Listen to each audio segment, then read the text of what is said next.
Dear listeners, you are tuned in to the program Hearts and Needs. We will have a conversation with our next dear caller. Stay with us.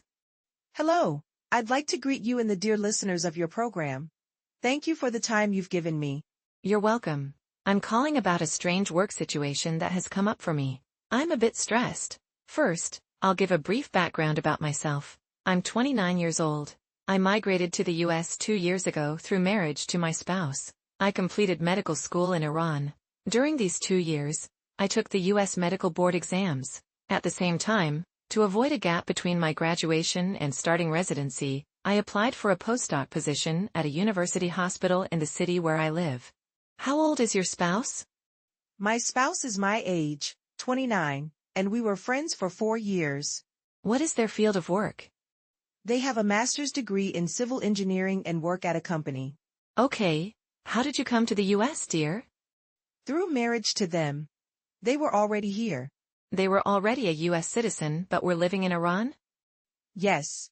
All right. What's going on? You were saying?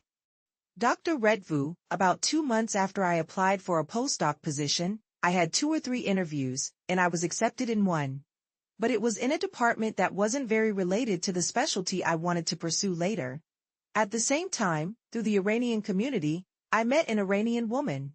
Like me, she had studied medicine in Iran, but years ago, after coming here, she didn't pursue residency or take the exams. However, her husband was the director of the department I was very interested in, at the same hospital. He was a doctor, yes, a specialist. Her husband was an Iranian. They both suggested that if I wanted, I could talk to him. If he's not someone who beats around the bush and doesn't want to, I'd tell you straightforwardly. I spoke with him, he liked my resume, and he gave me the opportunity. 8 months have passed since then. I worked there, and it was a great collaboration. I was able to strengthen my resume significantly. I worked on several prestigious articles with him and presented them at some excellent conferences. This continued until 2 weeks ago when he gave me a research project. I had become much closer to this woman during this time.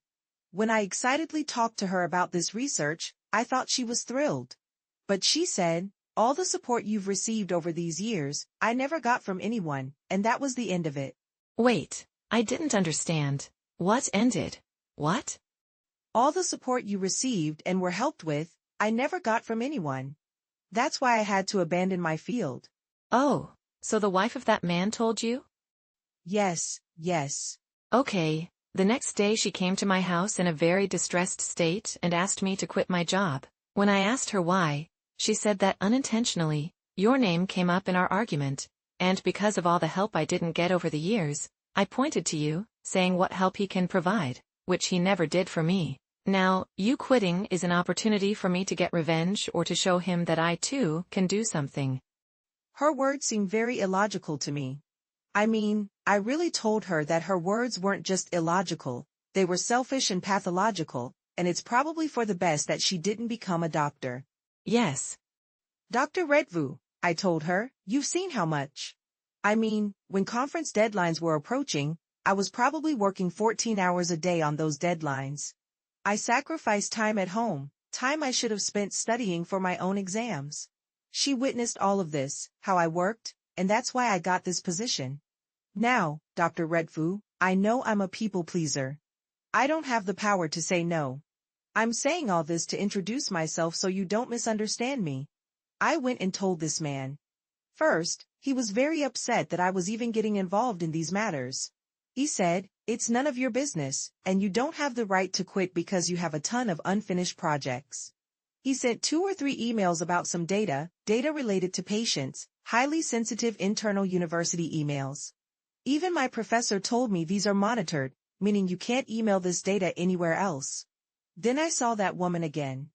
Her friendly, pleading behavior, asking me to do this for the sake of friendship, turned into a controlling, slightly aggressive attitude.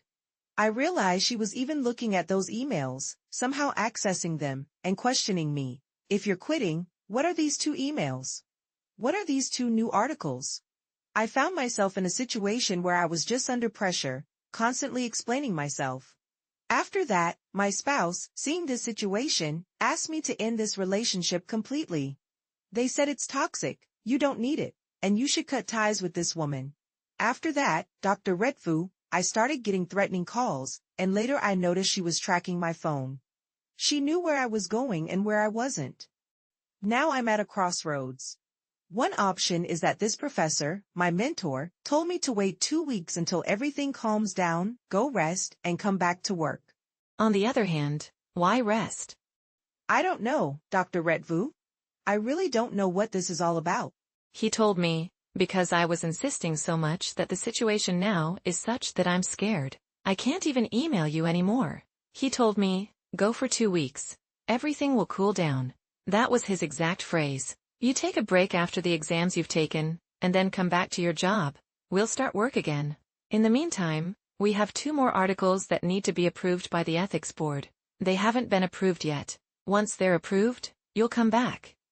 Now, Dr. Ritvoo, my question is this. My spouse, considering all these events, says to just pretend you never worked here.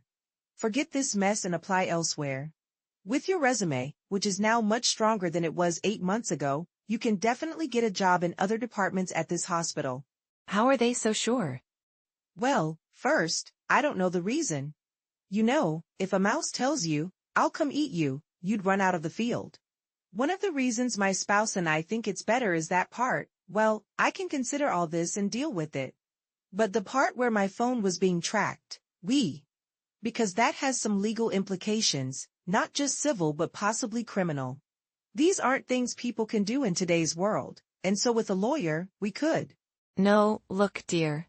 I don't want to drag this out unnecessarily. First, I see no reason for you to flee or escape. But you can, if your professor doesn't understand, explain it to him, look for other opportunities, and see if you get them. But never, ever quit this job unless you find something better. We thought about that, but since he's the director of a department and a well-known figure, if I need a reference, I definitely need. Forget it. You stay there. You stay there, and there's no reason for you to leave. Your spouse, from a distance, can't know what's happening in an academic and medical environment, especially in a foreign country. They can't tell you this will likely lead to that. So, I'm worried that you might suddenly lose all the effort and progress you've made. What happened is ridiculous. That's why I'm so caught up with these meaningless friendships. Yes, when someone can't truly know another person, what kind of person they are, and doesn't realize that with one move. Look, dear, often, there's a beautiful French saying, many people don't want to get rich, they want to see others poor. You know, that's profound. Sometimes our anger and hatred toward others are so intense that we don't want to get rich ourselves. If someone else gets rich, fine. No, I want them to be poor, even if I stay poor too. So, in my opinion, don't give up your place. From what little I know about academic environments and considering you have some rights, I just have 2 questions. This woman and man, your professor and this woman, how old are they? Dr. Ritvoo, my professor is 60 years old, and his wife is 53. There's a big age gap between us, but we became close with this woman. Why did you continue this relationship, dear? What were you trying to prove? Anyway, I think a 60-year-old professor, especially with a specialty in a medical school, is usually more committed, a bit more ethical, and cares more about the ethics of the situation. But this situation suggests they have a peculiar marriage. Do they have children? Yes, they have 2 children. You don't have children yourself, do you? No, Dr. Ritvoo. Okay, in my opinion, dear, stay. There's no reason to go anywhere else unless you're sure about it. Because, look, he's a kind of leverage for the professor, a way to support that person. In fact, through you and the articles you write, the papers presented, he maintains his own status and position. Especially in these environments, these are extremely important matters, regardless of personal satisfaction. So, you're messing everything up. Plus, he told you to wait a week or 2, do it. There's no reason not to. Follow his advice, at least keep him on your side. But please, make copies of all documents and records related to this and keep them safe. Yes, because one day, the mistake I made was when my location was being shared with her without my knowledge, I deleted it. Once you remove that user from location sharing, there's nothing left to prove it was being shared. Maybe ask specialists if there's a way. Yes, because there are people skilled in this area. Something that happened once doesn't seem to just vanish like that. It might not be accessible, but it's somewhere. So, I'm saying keep it for a rainy day. But stay, dear. Don't stress yourself out so much. It's a challenge. But you're not guilty, you're not at fault, you didn't make a mistake, you didn't do anything wrong, you didn't have bad intentions, your goal wasn't bad. So, if I can't find some peace and ease in a situation like this, where in my life will I ever find peace? Dr. Ritvoo, I have one question.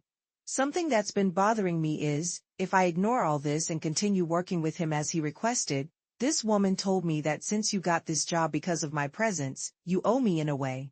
I want to know, ethically, is it right for me to turn a blind eye to all this and do a favor for friends?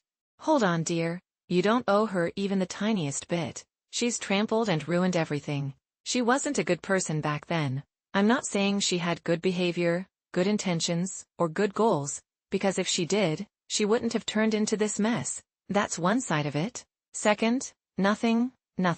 If you tell me someone sabotaged my work a bit and then backed off, I'd value and respect them more than this woman. Because, see, things like this show the depth of a person's self-hatred and wretchedness. Just let it go, dear. Duty? Absolutely not. If someone comes back and says, I helped you, you got married, you have 2 kids, now you owe me, so please get divorced and ruin your kids' lives, I wouldn't understand it. I'd take it to a place where you'd see it has no meaning, dear. Sometimes, you and I can unintentionally save people's lives, but they don't owe us, and we didn't do anything for them. There's a time when we're knowingly ruining something. That's different. It doesn't matter what we did before. My listeners, those who know me a bit, or you, know I never get this harsh. But I can't comprehend this kind of vileness. Being an enemy or not doing good for others is one thing, but for someone to come and say, my husband helped you, ignoring your talent, ability and hard work that got you here, and say, since he didn't help me, now you come and destroy yourself so I can show that guy he should have done something for me. And I'm somebody too. I mean, I've heard twisted, sick, selfish arguments, but not to this degree. It has no place, dear, for her to even think about you. It's like if I said, why didn't you put my name on 2 of those articles? Imagine saying, so-and-so was in this company too. Haven't you heard my programs? Lady, don't you know me? Why didn't you put 2 or 3 of those articles in my name? Don't you think that person's crazy? They're crazy. So, it has no place. If you feel even a speck of guilt, you're wrong. You're validating bad, wrong behavior. You're giving importance to people's malice and existence. Let it go. What does it have to do with you? Your intentions, your motives, your goals, your actions, your behavior, none of it smells bad for you to feel bad or owe anyone, dear. So, yes, let it go completely. If I were you, and I'm serious, maybe you know me, I wouldn't spend another 5 seconds thinking about this. It's like someone saying, 3,000 years ago, someone slapped someone. What's your opinion? What's it got to do with me? Why should I waste my thoughts on that? So, let it go, dear. Completely. Thank you so much, Dr. Ritvoo. I feel so much more at ease. You'll hear my words again. If you listen to them once, let your spouse hear them too. I see no place for such a discussion, dear. Not even a shred of an ethical or human conversation exists in her behavior or expectations of you. Absolutely not, in any way.